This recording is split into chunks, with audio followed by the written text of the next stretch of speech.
ऐसी बीमारी है जिसको भी लकवा बोला जाता है आम भाषा में, कि लकवा या फालिस बोला जाता है उसको। और ये ऐसी बीमारी है कि जिसका बचाव है, इसका जो प्रिकॉशन से ही इस बीमारी से बच सकते हैं।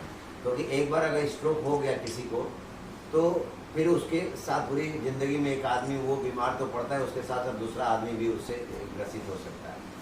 तो आज जो विश्व स्ट्रोक के दिवस हम लोग, हमारे बीच में डॉक्टर रुपेश जो न्यूरो विभाग के हमारे हेड हैं, यहाँ लीड कर रहे हैं हमारे साथ डॉक्टर राहुल कुमार जो ऑर्थोपेडिक्स डिपार्टमेंट के डायरेक्टर हेड हैं।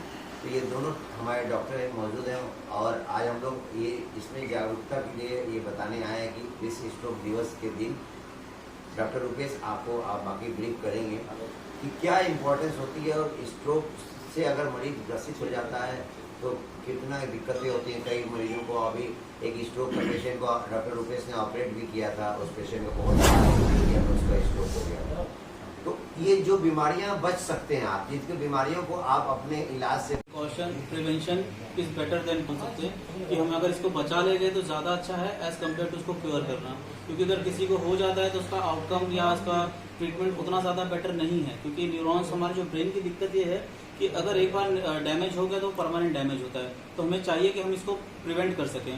प्रिवेंशन के लिए ज़रूरी ये है, जो आजकल हम देख रहे हैं कि यूजुअली वर्ल्ड में भी हो रहा है कि हर 4 में से एक बंदे को स्ट्रोक हो ही रहा है, हर 4 में से एक 25% का रेट हो गया है। इसका सबसे बड़ा रीज़न आजकल की लाइफस्टाइल है।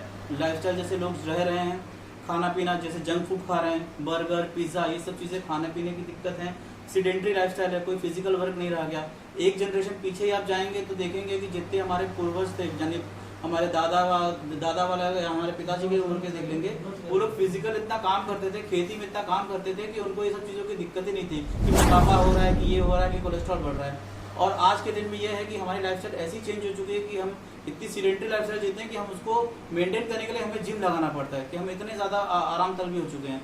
तो थोड़ा लाइफस्टाइल मॉडिफिकेशन सबसे ज़्यादा ज़रूरी है।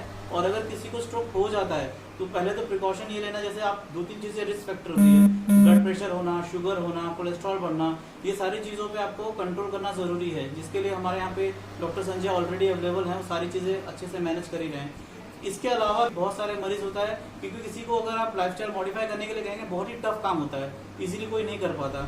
दवाइयों के अलावा, दवाइयाँ चलने के साथ साथ ही उनको कभी कभी स्ट्रोक हो जाता है। और स्ट्रोक 2 तरह से होते हैं, एक तो आपकी नसें सूख जाती है, दूसरा आपको ब्रेन में हिमरेज हो जाता है। दोनों ही जानलेवा होते हैं।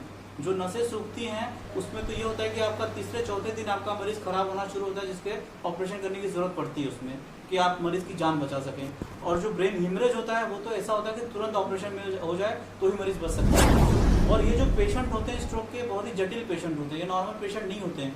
उनका बीपी की दिक्कत होती है, शुगर की दिक्कत होती है, और ब्रेन में हिमरेज हुआ है तो ऑपरेशन की तुरंत ज़रूरत है।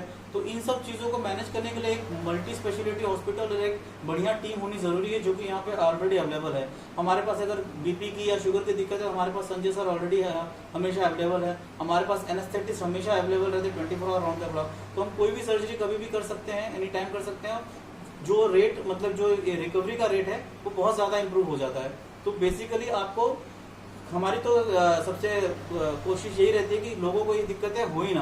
आप अपनी लाइफस्टाइल मॉडिफाई कर लीजिए, सारी चीजें आपसे अवेलेबल हो जाएंगी, मैनेज हो जाओगे, जान बच जाएगी। लेकिन मॉर्बिडिटी बढ़ जाती है, यानी आप बच तो जाते हो लेकिन आपका एक साइड का हाथ पैर काम नहीं कर रहा है, आप डिपेंडेंट हो जाते हो, किसी न किसी पे आप डिपेंडेंट हो जाते हो।